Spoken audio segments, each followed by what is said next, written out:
There's no moment more beautiful in a mother's life than the first time she holds her child. I still remember that day. My hands were trembling, but my heart felt whole for the very first time. In that tiny heartbeat, I found my entire world. My son, Ayan, was my miracle. From the moment he opened his eyes, I knew he was the reason I was alive. He grew up surrounded by love, his father's pride and my prayers. Every little thing he did felt special to me. His first steps, his first words, the way he'd hide behind me when he was scared. I used to think, someday he'll grow up, get married, and start his own family. And I'll stand there proud, watching him step into his new life. But life doesn't always follow the script we imagine. When Ian went off to college, I tried to be brave. At first, he called every day. Mom, what's for dinner? Mom, where's my blue shirt? Mom, pray for me. I've got an interview tomorrow. And I laughed, pretending to be annoyed, but deep down, I loved every second of it. I felt needed. Then came his job in another city. The calls got shorter, the messages less frequent. He'd say, Mom, a visit next month. But that next month never seemed to come. Still, I believed that's how life goes.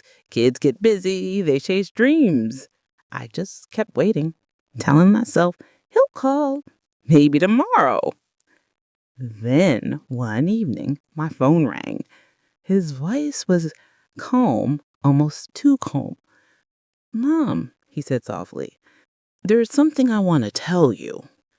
My heart fluttered. Tell me, sweetheart, what is it?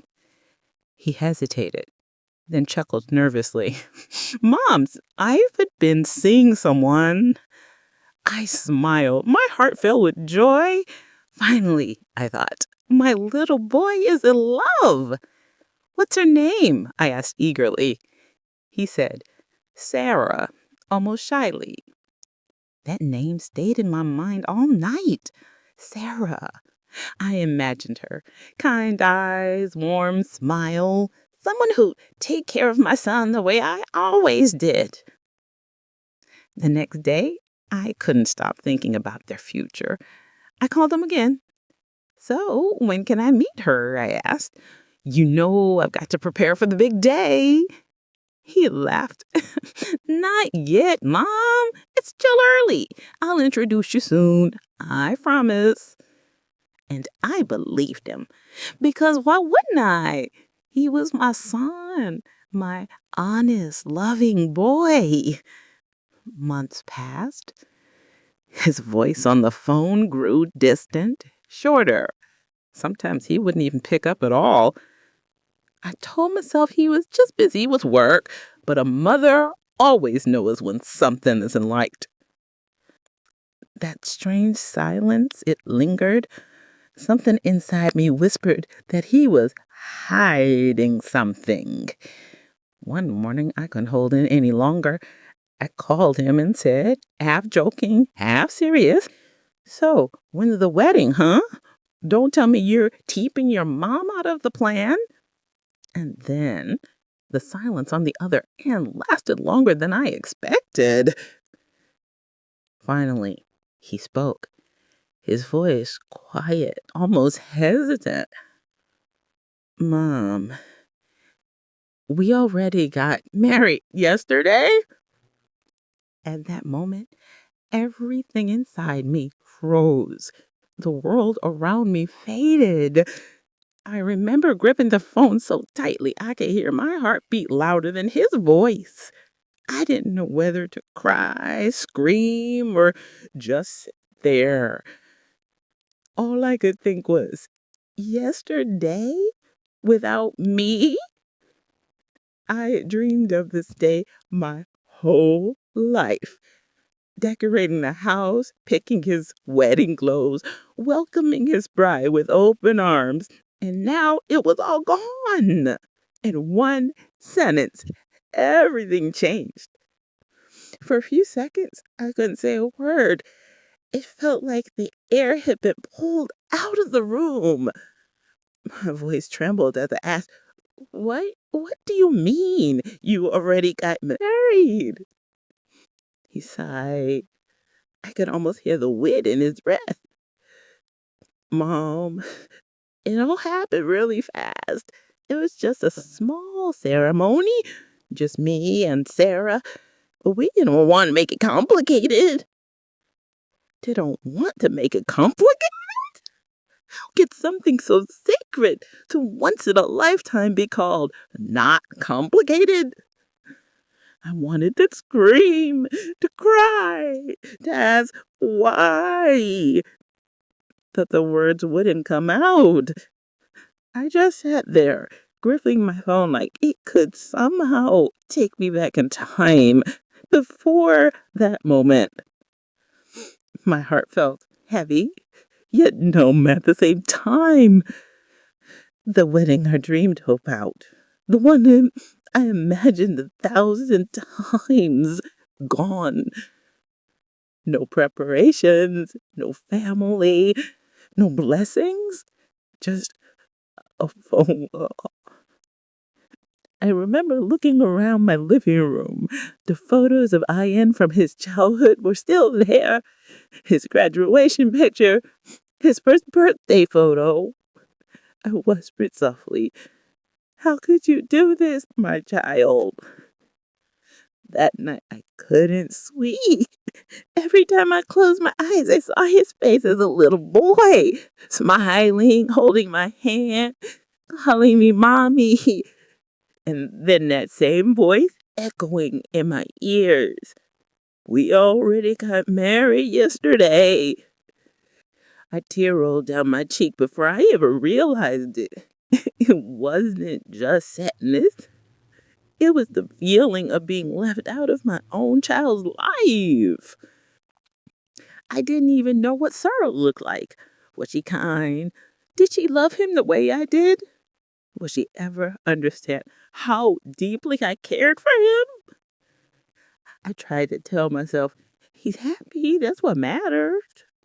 But happiness shouldn't come with silence.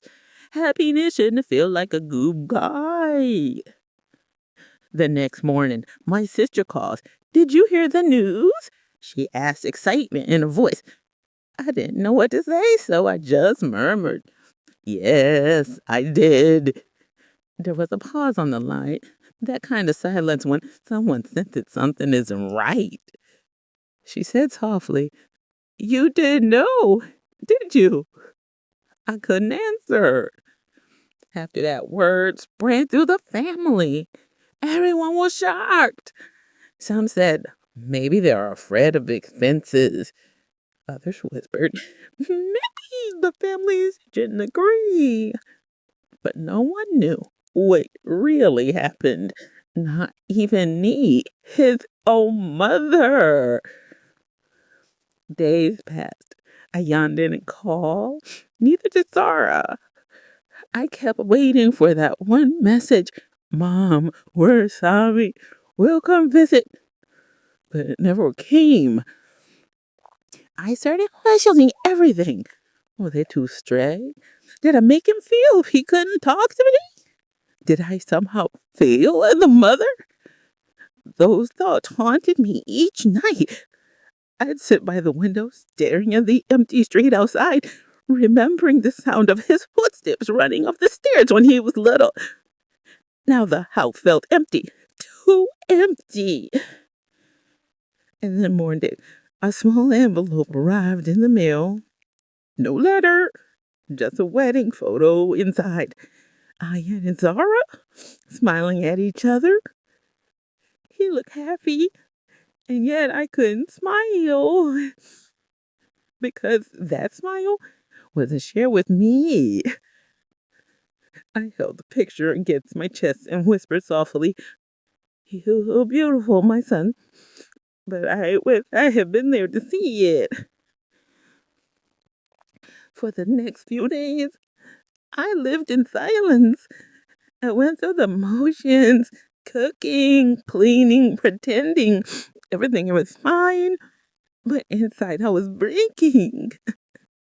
Every time my phone rang, I hoped it was Ian.